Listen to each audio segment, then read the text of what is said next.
কথা বন্ধ করেন, কথা বন্ধ করেন না। আমরা কোরআনে প্রবেশ করছি, কথা বন্ধ করেন। এটা একটা ইবাদত চলছে ভাই, ইবাদতে কথা বলা যায় না। বসেন, কথা বন্ধ করেন।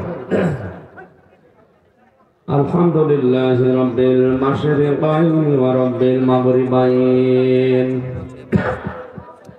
আল্লাযী খালাকা কুল্লা শাইইন যাওজাইন وأوجب علينا الإحسان بالوالدين ونشهد أن لا إله إلا الله وحده لا شريك له وأشهد أن محمدا عبده ورسوله سيد الكونين صلى الله عليه وعلى آله وصحبه وأتباعه أجمعين ليلا ونهارا في الطرفين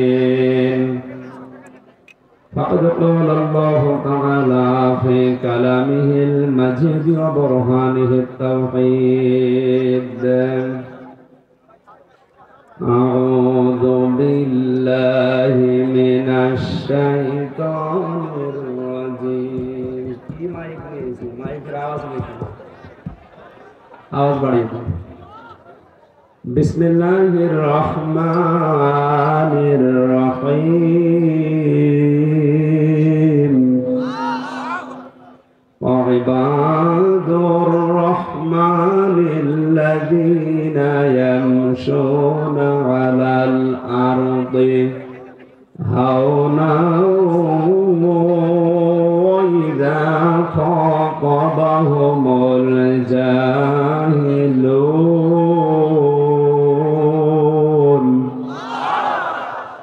وإذا خاطبهم الجاهلون قالوا سلاما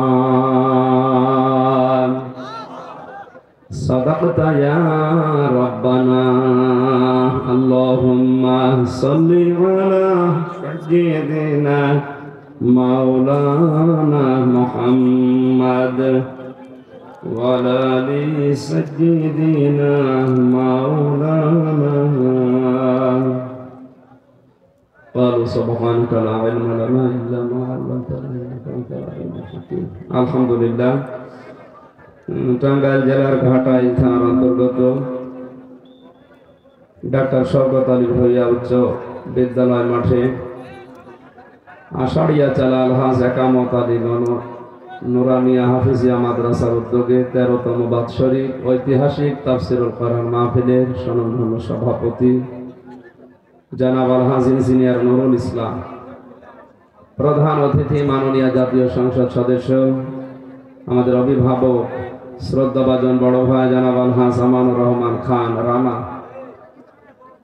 উদ্বোধক জনাব মোহাম্মদ আরিফ হোসেন, প্রধান পৃষ্ঠপোষক জনাব মোহাম্মদ আতিকুর রহমান, প্রধান মেহমান জনাব মাওলানা হাবিবুর রহমান। আলোচনা রাখলেন জনাব মাওলানা হুসাইন আহমেদ মাহফুজ চুয়াডাঙ্গা। ইসলামী সঙ্গীত পরিবেশনা করেছেন শ্রদ্ধাভাজন বড় ভাই জনাব কবির বিন সামাদ যশোর। বিশেষ অতিথি যারা, বিশেষ করে শফিকুল ইসলাম শফি, চেয়ারম্যান 11 নম্বর ধলাপাড়া ইউনিয়ন পরিষদ জনাব এজাহারুল ইসলাম ভূঁইয়া মিঠু, হাফেজ মাওলানা হাবিবুল্লাহ, আরো নাম আছে অনেক। এত নাম একবারে বলতে বলতে দোয়া করতে করতে সময় চলে যাবে, একবারে দোয়া করে দিল।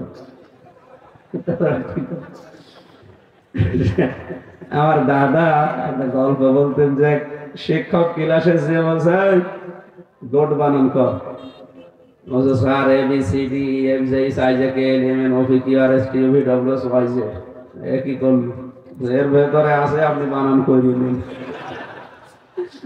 এর ভেতরেই তো আছে GOOD। আমি একবারে দোয়া করে দিলাম ওরা ফাগানা লেখা বিক্রম। যে সম্মান মর্যাদা আল্লাহ তাদেরকে দিয়েছেন এটা শুধু দুনিয়া না, আমরা মরণের পরেও চাই এই সম্মানটা যেন মরণের পরে আবহমান জান্নাত পর্যন্ত টিকে থাকে। মরণে আমি সামনে বসা মুসলমান ভাইরা, পর্দার আড়ালের সম্মানিতা মা এবং বোনেরা, কি এখনো আওয়াজ বন্ধ হয় নাই? বসো বসো বসো, কারো লাগবে না। কথাটা বন্ধ করেন, এমনি ইশারায় কাজ করেন ভাই। এই মানুষগুলো একটু পিছিয়ে যাওয়া যায়, একটু একটু দেখতে পারে না, এই কারণে। কি দেখবেন, আমার চেহারা তো ওইরকম ভালো না। রানা নামটা দেখে আমার গ্রামের ছোটবেলার নাম আমার রানা ছিল, মাদ্রাসায় আসার পরে এটা পাল্টিয়ে আমি রামজা দিয়েছে আমার প্রিন্সিপাল, এই জন্য ভালো লেগেছে। সামনে বসা মুসলমান ভাইরা, পর্দার আড়ালের সম্মানিতা মা এবং বোনেরা, প্রশাসনের ভাইরা, প্রাণ প্রিয় টাঙ্গাইলবাসী, সবাইকে নিয়ে মহান রব্বুল ইজ্জাত আল জালালের দরবারে শুকরিয়া জানাচ্ছি, যিনি আমাদেরকে সুস্থ রেখেছেন। সুস্থতা কত বড় নিয়ামত আমরা এখনো টের পাইনি। এটা সবচেয়ে বেশি ঝামেলা লাগে অসুস্থ হলে জেলখানাতে, কারণ ওখানে তো সেরকম চিকিৎসা নেই। আমরা যেখানে ছিলাম কাশিমপুর হাই সিকিউরিটিতে 3 বছর এক রুমের ভেতরে, আমার মনে হয় ওখানে যে ডাক্তার আছে তো সব রোগের এক ডাক্তার, আপনি যাই বলে একই বড়ি দেয়। জেলখানাতে ভাইও যেহেতু ছিলেন, আমিও জানি যে বাস্তবতা এখানে আসলে মানুষ আল্লাহর রহমত ছাড়া বেঁচে থাকা সম্ভব না। সে আল্লাহ আমাদেরকে দয়া করে মায়া করে কোরআনের এই অনুষ্ঠানে সওয়াবের নিয়তে আসার যে তৌফিক দিলেন, বলেন আলহামদুলিল্লাহ। তিরমিজি শরীফের হাদিস। এই এখনো কথা বন্ধ করেননি আপনি, চুপ করেন। এটা রেকর্ড হচ্ছে, এই যে কালকে সারা দেশে চলে যাবে। তবে টের পাচ্ছেন কি হবে, একটা বদনাম হয়ে যাবে এই ছেলে। আপনাদের অভিভাবক বসে আছে, এরপরও আপনারা এখানে আসবেন না, কি দরকার আপনি কেউ আসবেন না। সাহাবায়ে কেরামের জীবনী থেকে যেটা পাওয়া যায়, ওনারা কোরআনের আলোচনা শুনলে নিস্তব্ধ হয়ে যেতেন, পাখি এসে মনে করতো আমি গাছের উপরে বসে আছি। আর এরা এখনো কথা বন্ধ করে দেয়, বসে কথা বলবে না ভাই।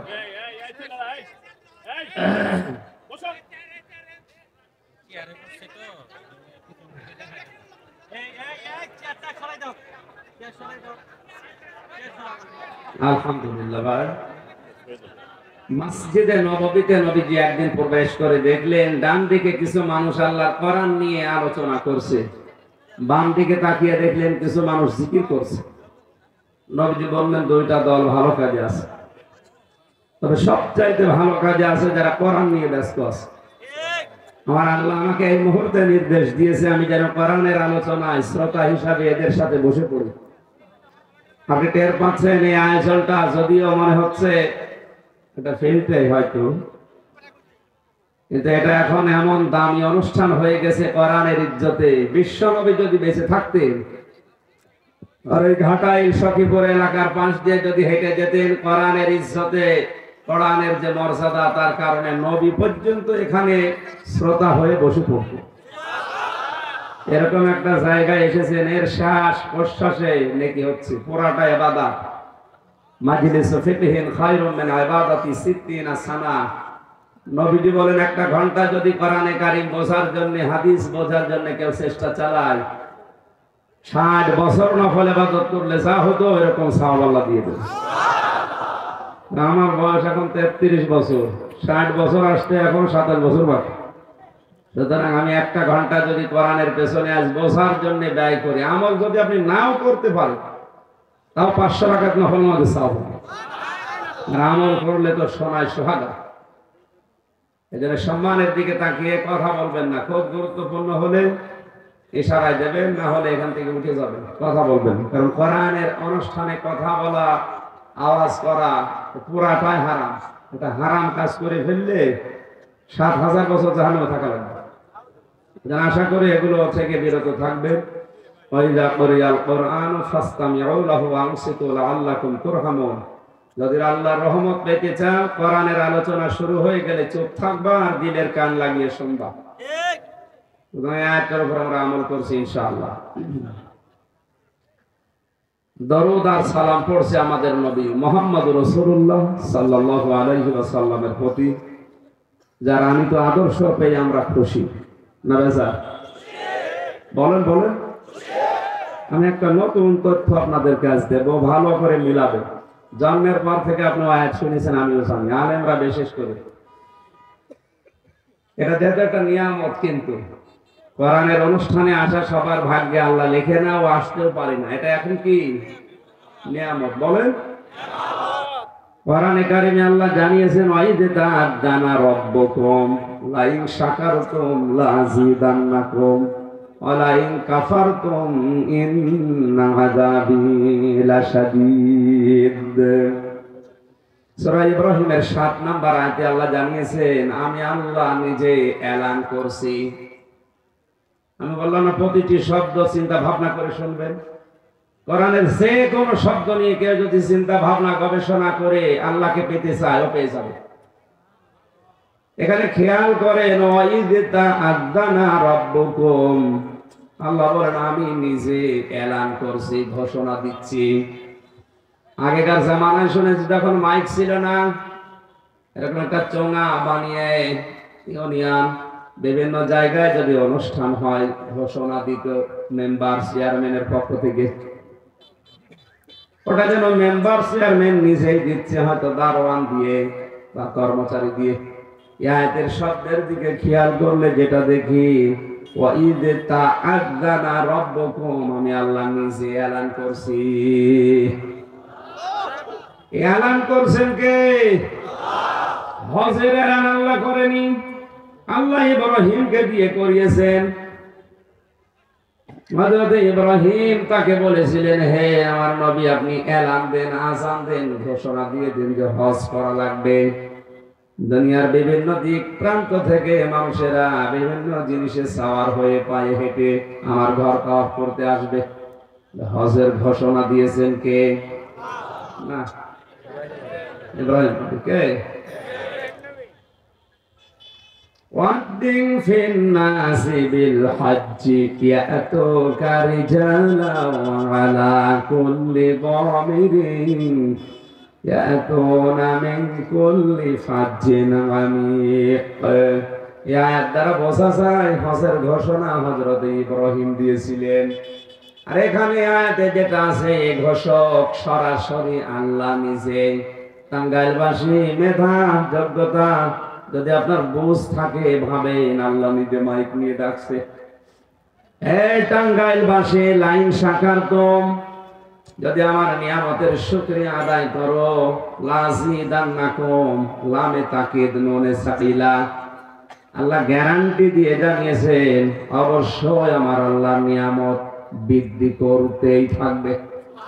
শুধু বৃদ্ধি করে দেবে তা না, লাযিদান্নাকুম, অবশ্যই আমার নিয়ামত তাদের জন্য কন্টিনিউ করে দেব, বৃদ্ধি হতেই থাকবে, হতেই থাকবে।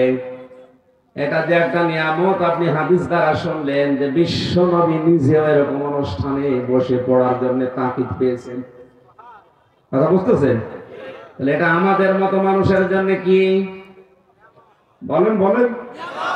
এই নিয়ামতে এত বেশি সওয়াব অর্জন করা যায়। হযরত আবু বকর কিন্তু বেশি দিন দুনিয়ায় বাঁচেননি, 63 বছরই বেঁচে ছিলেন। অথচ কিয়ামত পর্যন্ত যত মানুষ আমল করবে, তাদের আমল যদি কেউ এক পাল্লায় রাখে, হযরত আবু বকরের আমল আর এক পাল্লায় রাখলে ভারী হয়ে যাবে। কি করেছিলেন 63 বছরে? ওনার জীবনের যত কাজ ছিল সব চাইতে উত্তম কাজ ছিল এটা, তিনি কোরআনের পেছনে শ্রম দিয়েছিলেন। কোরআনকে একত্রিত করা, কোরআনে কারীমকে সংরক্ষণ করা, এর প্রধান দায়িত্ব পালন করেছিলেন সর্বপ্রথম উদ্যোগ নিয়ে হযরত আবু বকর। এজন্য কিয়ামত পর্যন্ত যত মানুষ কোরআন পড়বে, কোরআন শুনবে, কোরআন বুঝবে, কোরআনের গবেষণা চালাবে, এর থেকে সওয়াব আবু বকরের আমলনামায় ফ্ল্যাক্সি লোড হয়ে যেতেই থাকবে। যেন আমাদের জীবনে অন্তত এমন কিছু কাজ করা দরকার। 63 বছর না, 33 বছর বেঁচে আছি, অসুবিধা নেই। এমন কিছু করা লাগবে যেমন 33 কোটি বছর হায়াত পেয়েও অত কাজ কেউ করতে না পারে। আর সেটা সম্ভব শুধু কোরআনের দ্বারা। কিসের দ্বারা? আকাশের যে তারা দেখতে পান, কেউ যদি কোনোদিন গণনা করতে আরম্ভ করে, নবীজি বলেন হয়তো একদিন শেষ করে ফেলবে। কিন্তু হযরত ওমর 26 বছর বয়সে মুসলমান হয়ে কয়েক বছর দুনিয়ায় বেঁচে ছিলেন। এই অল্প সময় তিনি এত বেশি নেকির কাজ করেছিলেন, দুনিয়ার মানুষ যদি ওমরের নেকি গণনা করে কোনোদিন শেষ করতে পারবে না। আমি এর মূল রহস্য হযরতে আবু বকর, হযরতে ওমর, তাদের এই নেকি বৃদ্ধি হওয়ার মূল রহস্য পেয়েছি আমি কোরআনের কারণে। কারণ তারা মেহনত করেছিল, শ্রম দিয়েছিল, সময় দিয়েছিল কোরআনের পেছনে। এই কোরআন তাদেরকে এত উপরে তুলেছে, যত উপরে ওঠা আমাদের দ্বারা সম্ভব না। যেন আমাদের অল্প হায়াতটা যেন কোরআনের পেছনে ব্যয় হয়। কিসের? আরো জোরে বলেন। এই অনুষ্ঠানটা নিয়ামত, এরকম নিয়ামত আপনার জীবনে আল্লাহ আরো বৃদ্ধি করে দেবে, এমন এমন কাজ আপনাকে দিয়ে করাবে। এখানে একটা হাদিস বলা দরকার। কোন মানুষ যদি মনে করে আমার পেছনের জীবনের যে ইবাদত বন্দেগী করলাম এটা কবুল হচ্ছে নাকি আন্দাজেই করে যাচ্ছি, নবীজি বলেন তুমি বুঝবে ওই সময় যখন তোমার আচার আচরণ কোরআন কেন্দ্রিক হবে। কোরআনে বর্ণিত নিয়ম নীতি অনুযায়ী তোমার আচার আচরণ, মুআমালাত, মুআশারাত, এমনকি কথাবার্তারাও যখন বলো ওয়াকুলু লিন-নাসি হুসনা, মানুষের সাথে কথা বললেন নরম কথা, আনন্দের কথা, সুন্দর ভাষায় বলো। এই যে কথা বলা মানুষের সাথে হেসে হেসে মানুষকে আনন্দ দেওয়ার জন্য, কষ্ট না দিয়ে, এইটাও একটা ইবাদত। এটা কি? এখানে কোরআন কেন্দ্রিক জীবন যদি আমাদের গঠন হয়ে যায় তাহলে বুঝবেন যে আপনার পেছনের 33 বছর জীবনের ইবাদত অন্তত কবুল হয়েছে। এই হাদিসটা আমি পেয়েছি, নবীজি বলেন আমান আমিলা বিহি উজরা, যারা কোরআন দিয়ে আমল করবে, কাজ করবে, এদের পুরস্কার আল্লাহ নিজের হাতে দান করবে। টাঙ্গাইলবাসী ভুল বুঝবেন না। অনেকে মনে করে তাহলে আমি হাদিস দেখে আমল করি, ফাজাইলের কিতাব দেখে আমল করি, আমার কিছু হবে না। হ্যাঁ হবে। আপনাকে যদি আল্লাহ পুরস্কার দেয় হয় নবীদের দিয়ে, রাসূলদের দিয়ে, ফেরেশতাদের দিয়ে পৌঁছিয়ে দেবেন। কোরআনের আমল যদি কেউ শুরু করে ওকে আল্লাহ নিজের কুদরতি হাত দিয়ে পুরস্কার ধরিয়ে দেবে। এ কথার লোড কত, ওজন কত টের পাচ্ছেন? আল্লাহ নিজেকে আমাকে ডাক দেবে, হামসা এদিকে আয়। এই যে এই সম্বর্ধনা নিয়ে একটা বান্দার জন্য এটা কত বড় পাওয়া। এই জন্য কোরআন যারা শুনতে আসে ও যদি বুঝতে পারে, দেখবেন ওর চোখ দিয়ে পানি গড়িয়ে পড়ছে। এটা তো আমি বানালাম নাকি? ওয়াইদা সামিউ মা উনজিলা ইলার রাসূলি তারা আ'য়ুনাহুম তাফিদু মিনাদ দামি মিম্মা আরাফু মিনাল হক। সূরা মায়েদা 7 নাম্বার পারার প্রথম নাম্বার পৃষ্ঠার প্রথম নাম্বার লাইনের 83 নাম্বার আয়াতের প্রথম অংশে আছে। তাফসিরে ফি জিলালিল কোরআন থেকে বলছি। সাইয়্যিদ কুতুব লিখেছেন, আল্লাহ পাক বলেন, হে নবী, যখন আপনি কোরআন শোনাবেন, যারা এর মর্ম বাণীগুলো উপলব্ধি করতে পারবে, বুঝতে পারবে, আপনি তাদের চোখের দিকে তাকিয়ে দেখবেন ওরা কেঁদে ফেলেছে। কখন ওদের চোখ দিয়ে পানি গড়িয়ে পড়ছে ওটা আপনি টেরও পাবেন না। মনের অশান্তে ওরা আল্লাহর কোরআনের কথা উপলব্ধি করে কাঁদতে শুরু করবে। আল্লাহ পাক যেন এরকম শ্রোতা হয়ে এখানে বসার তৌফিক দেন, বলেন আমিন।